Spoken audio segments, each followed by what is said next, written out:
Трагедијата во Кочани е резултат на низа пропусти во дискотеката Пулс, кои се започнати уште во 2012 година и толерирани се до кобниот 16 март.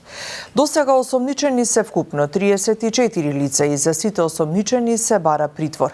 Дискотеката имала усен договор за концертот на ДНК, на кој, како што изјави обвинителот Коцевски, присуствувале 650 лица, меѓу кои најмалку 31 дете.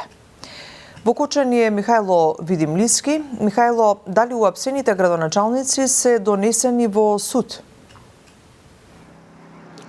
Така е, Тања, градоначалниците, актуелниот и кој што поднесе пред неколку дена оставка Љупчо Папазов, како и неговите предходници Николче Илиев и Радко Димитровски, се донесени овде во судот во Кочани по барање на обвинителството кое што ги опфати ни во истрагата за пожарот во дискотеката Пулс овде во Кочани, каде што животот го загубија 59 лица и за нив се бара 30-дневен притвор.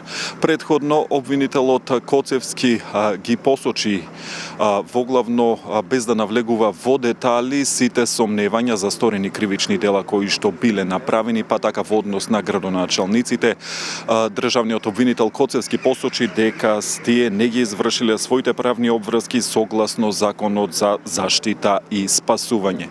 27 се осумничени во однос на предметот кој што го води обвинителството во Кочани, ако ги додадеме оние 7 кои што се опфатени со предметот во обвинителството за гонење на организиран криминал и корупција, таму се работи за началници, командири и други службени лица од ЦВР Штипи и полициската станица во Кочани, вкупно 34 лица за сега се осумничени.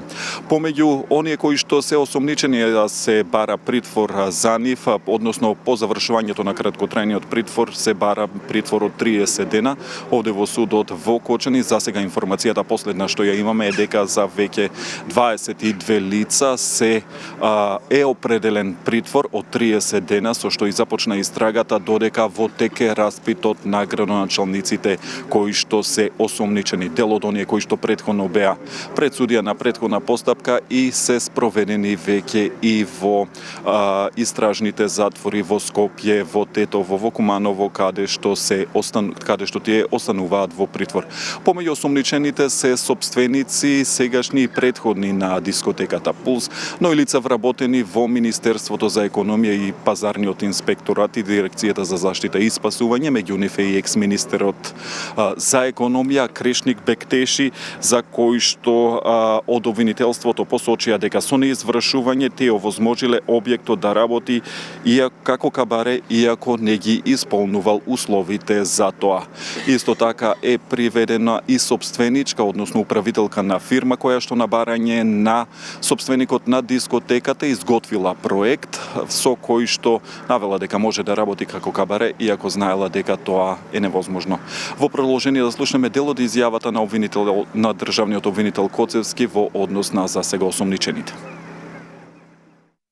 Прво осумничениот за период од 13.2.2024 година до 13.2.2025 година директно на осумничено службено лице вработено во Министерството за економија му дал одреден паричен износ за да изврши службено дејствие што не би смеел да го изврши и на тој начин, без при тоа да биде спроведена законски пропишана постапка, обезбедил фалсификувана службена исправа, лиценца за вршење на угостителска дејност.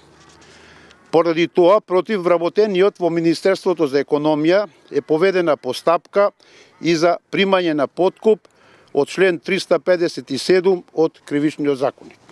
Осумничените тројца, градоначалници на Кочани, во период од 2012 година до 16.3.2025 година, како и осумничени двајца поранешни директори на Дирекцијата за заштита и спасување, не ги извршиле своите правни обврски согласно Закон за заштита и спасување, со што овозможиле кабарето Пулс незаконито да продолжи со вршење на угостителска дејност спротивно на Законот за угостителска дејност и другите пропишани услови согласно закон. За целиот тој период општината примала уплати по основ на надоместок за угостителски објект. Така, помеѓу осумничените се и организаторот на настанот, односно на концертот на ДНК, за кој што, како што кажа од обвинителството, присуствувале околу 650 лица, од кои 31 дете, но и лица од обезбедувањето. Концертот бил организиран без претходно да има договор за него, а лицата обезбедувањето, но и одговорни од дискотеката дозволиле да бидат внесени пиротехнички средства, иако биле незаконски нивното користење. Во овој дел да слушнеме дел од изјавата на Коцевски. На ден 16.3.2025 година, еден од осомничените, одговорно лице во клубот, усно организирал концерт, настап без формално пропишан договор со музичката група ДНК и при тоа заедно со осомничените управители и осомничените припадници на Агенцијата за обезбедување, свесни дека капацитетот и условите во објектот тоа не го дозволуваат, овозможиле влез на околу 650 посетители, помеѓу кои имало најмалку 31 дете. Едно од осомничените лица вршело продажба на билети, без при тоа да води сметка за бројот и возраста на гостите кои смеат да присуствуваат спротивно на Законот за угостителска дејност, овозможувајќи влез и присуство и на малолетни лица на настанот. Осомничените одговорни лица во дискотеката и членови на обезбедување не спречиле за потребите на настапот на групата ДНК да се внесат во угостителскиот објект и да се употребат експлозивни материи, пиротехнички фонтани, иако за тоа действие немале задолжителна дозвола издадена од надлежни органи за да ракуваат со пиротехничките средства, ниту пак просторните услови дозволувале употреба на такви пиротехнички средства. За внесување и употреба на пиротехничките средства е осомничен еден член на музичката група и постои сомнение дека членовите на бендот околу 0,2 часот и 32 минути по полноќ како дел од сценскиот настап и ефект ги активирале експлозивните материи, пиротехнички фонтани, кои изфрлале искри во правец на плафонот над сцената, од кои веднаш се опожарил кровниот дел од објектот и пожарот се проширил по целиот објект. Михајло, денеска пресконференција имаше и министерот за внатрешни работи Панче Тошковски. Дали со поднесените кривични пријави веќе е завршена работата на МВР?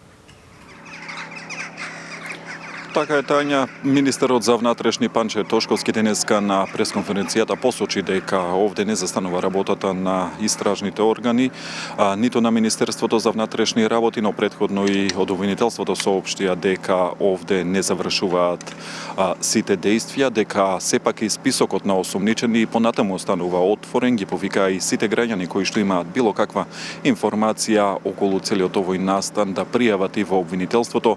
Тошковски инаку направи еден осврт на она што досега било преземено од страна на Министерството за внатрешни работи во врска со целиот овој случај. Да ја слушнеме неговата изјава.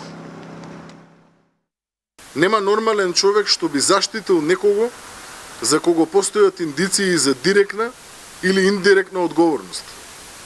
Тоа го ветивме од првиот ден, тоа го покажавме и досега, така ќе продолжим. Свесен сум и за сомнежот кој постои кај вас граѓаните. Знам дека досегашните искуства на нашиот народ со вакви предмети беа болни и разочарувачки и од тука ја оправдувам загриженоста и сомнежот дека и овој пат е можно тоа да биде така. Но нагласувам дека таа загриженост овој пат е непотребна и докажуваме преку нашите постапки дека има разлика и дека ние сме одлучни таа разлика да ја покажеме одговорно и посветено и свесни сме дека не смееме да ве разочараме. Затоа што, како што каже и премиерот, ова не е обична битка, туку битка за тоа Македонија дали ќе ја биде. Битка на народот и сите ние кои сакаме правда и држава за почит против трулиот систем, формиран со децении, некако абстрактен поим. туку формиран од поединци со име и презиме кои го разјадувале и ја донеле државата до ова дереđе до кое што сме денес. Така, Тања овде во судот во Кочани тече распитот на осомничените тројца градоначалници на Кочани, Љупчо Папазов, последниот градоначалник кој што поднесе оставка, Николчо Илиев, како и неговиот претходник Радко Димитровски. Обвинителството бара и за нив притвор во очекување на информација од судот дали за нив ќе биде определена оваа мерка. Ти благодарам, тоа беше Михајло Видимблиски од судот во Кочани.